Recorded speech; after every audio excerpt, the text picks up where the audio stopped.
maroon is something you can't get it. You have to earn it. In army fraternity, the symbol maroon, if you're wearing a maroon, maroon is the color of airborne forces all over the world. So if you're wearing a maroon, you don't have to speak for yourself, because it speaks volumes about what you are and what you are capable of doing. Making facts sound stranger than fiction. That is probably the best way to describe the job profile of the Indian Army's paratroopers. These men belong to the elite airborne forces of the Indian Army. They get dropped behind enemy lines to destroy strategic targets. These combat paratroopers are a crack force, working tirelessly to defang the enemy before he can bite. Koi shak kisi ko? Nahi sir. Good. The para forces have been, denoted by a famous adage, men apart, every man an emperor. This was picked up, or rather, this was to denote the heroics of the paratroopers during the World War II. The paratroopers can go down behind enemy lines and change the face of battle. During wartime operations, these elite troops of the Parachute Regiment clear the way for the infantry and other land forces to march forward by weakening enemy defenses in advance.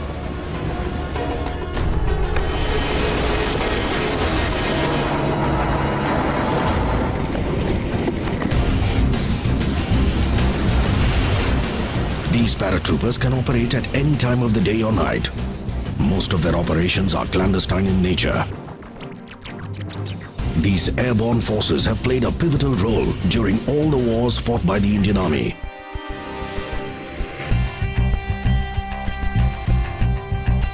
During Operation Vijay in Kargil in 1999, the paratroopers were instrumental in clearing the Mushko Valley and Batalik sector by getting rid of the foreign infiltrators.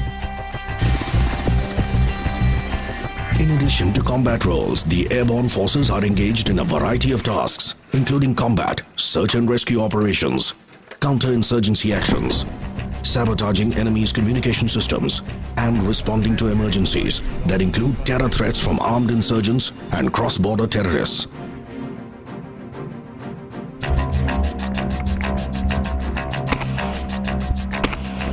The paratroopers, which are a part of the Indian Army's airborne forces, are ready action troops. These are inserted in action zones using various means, including heli-borne insertions, slithering, ground vehicles, and military freefall techniques like HALO, that is high altitude low opening, and HAHO, meaning high altitude high opening. These techniques are used by paratroopers to deliver personnel, equipment, and supplies from a transport aircraft with little or no enemy detection. The paratroopers are highly self-sufficient and capable of lifting and airdropping weapons and vehicles straight into the scene of action. An artillery element is integral to these airborne warriors who carry Indian light field gun as part of their arsenal.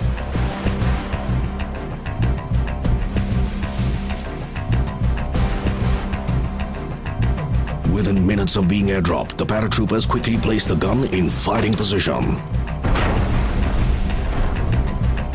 In addition to their highly specialized combat and survival skills, the paratroopers also get to use some highly sophisticated weapon systems. Armed with advanced GPS-based navigation equipment, including GPS watches, radio and satellite communication sets, the Indian Army paratroopers count amongst some of the best airborne forces in the world. How does the Indian Army get hold of these men?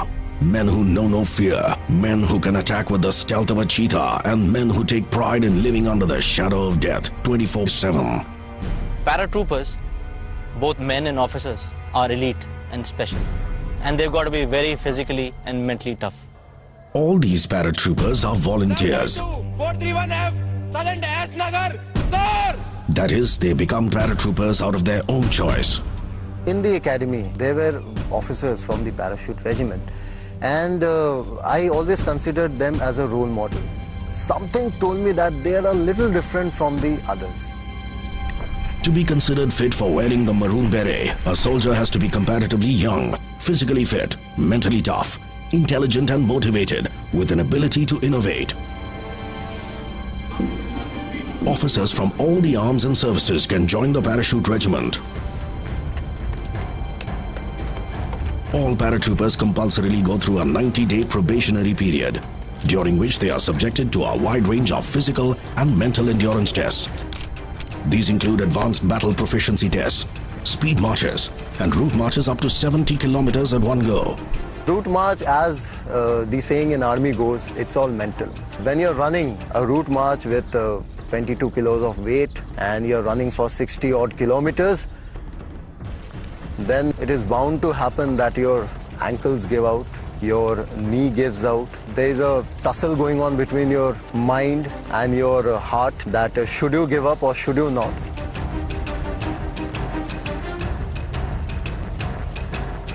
And that is where I would say your temperament to carry on in spite of all odds come into play. A person just by his sheer physical strength cannot run 60 to 70 kilometers with such a weight.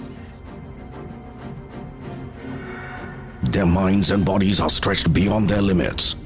They also hone their skills in navigation, medical rescues, demolition handling, and rockcraft.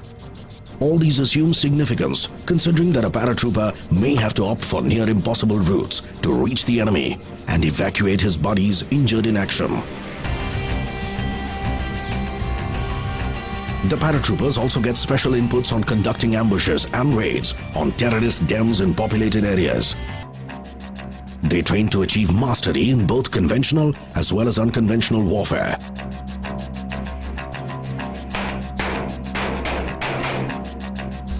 Not everyone manages to clear the probation period.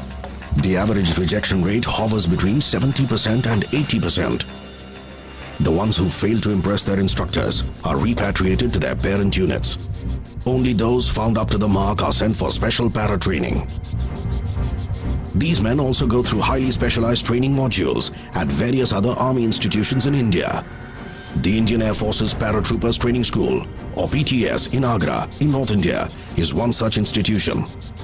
Here they attend a 28-day para-basic course where they get to learn the art of slithering and para-jumping in a variety of conditions. They also attend a compact free-fall course with and without oxygen systems. Those who develop cold feet at the 11th hour are declared unfit for becoming a paratrooper and are sent back to their parent units.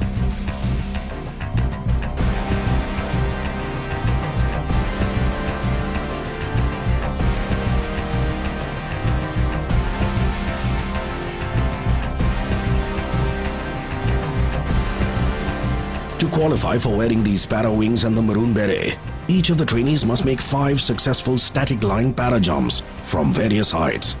These include night jumps and jumps with full battle load.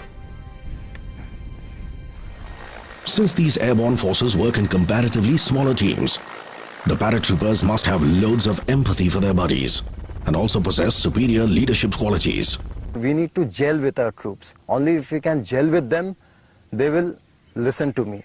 So basically it's gaining their trust and making them believe that yes, I can lead you into a successful operation. The airborne brotherhood. Cutting across arms and services, the color of your lanyard, we all are brothers. So this is well known in our army that the airborne is one. Marooning, the ceremonial granting of the parachute regiment's signature maroon beret, is an event that all the trainees eagerly look forward to. Wearing this cap defines their elite force's identity. For Captain Dipankar Barua too, marooning was a life-changing experience, but in an entirely different way and for an entirely different reason.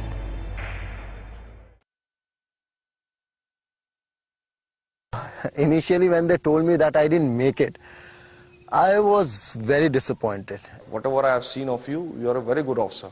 Okay, you have performed quite okay in your probation. But after speaking to people, I think there is some shortcoming, you didn't gel with the team. So it doesn't matter. Look after yourself, take care. Now you go back to your parent battalion.